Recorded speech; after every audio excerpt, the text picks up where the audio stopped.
Bismillahirrahmanirrahim. Fellow heads of states and government, Excellencies, ladies and gentlemen, it's a pleasure to address the 77th session of ESCAP. I extend Afghanistan's gratitude to Her Excellency Alisa Jabana for her leadership at this critical time for our region and the world. The theme of this year's session is timely and urgent.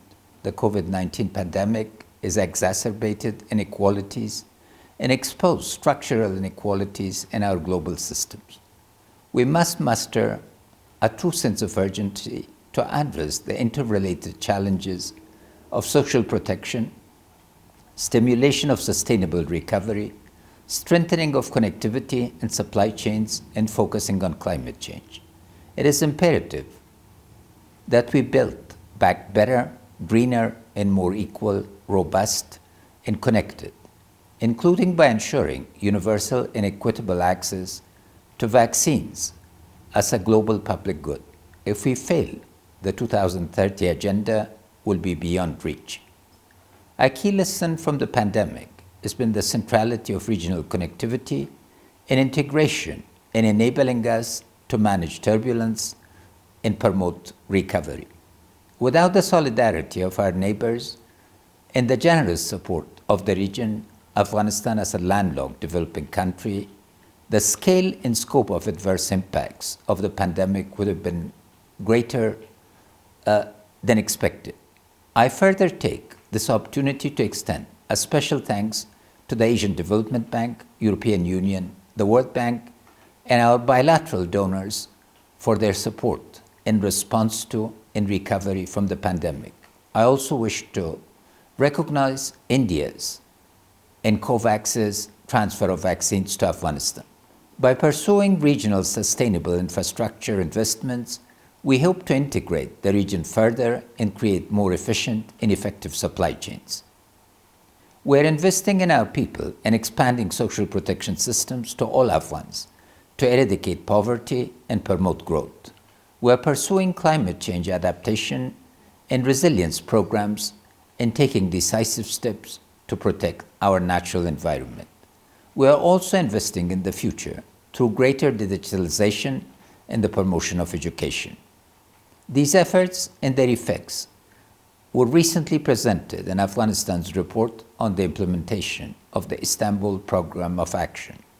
We are additionally pursuing further analysis of the implementation of the SDGs in Afghanistan in preparation for our presentation of Afghanistan's second voluntary national review at the high-level political forum this year. Our efforts are dependent on the continued support of the region and the close cooperation of all partners. It is also dependent on peace. Armed conflict is inflicting a huge toll on our lives and livelihoods, with the economic damage inflicted in 2019 alone estimated at 18.6% of the GDP. The cost of conflict between 1978 and 2001 alone has been estimated at over $240 billion by the World Bank. Peace, therefore, is a national imperative. The government of Afghanistan is committed to an Afghan-owned and Afghan-led, inclusive peace process and to a political settlement that maintains a sovereign, united, democratic, neutral, and connected Afghanistan, where all Afghans feel protected, respected, and included in the decision-making process. While the risk of failure in bringing a meaningful peace to Afghanistan can be catastrophic, not just for Afghanistan, but for the entire region, success in Afghanistan will lend itself to a new era of regional cooperation at a time when regional challenges, from terrorism and extremism to natural disasters, from COVID-19 pandemic to environmental challenges to persistent poverty, all require collective action.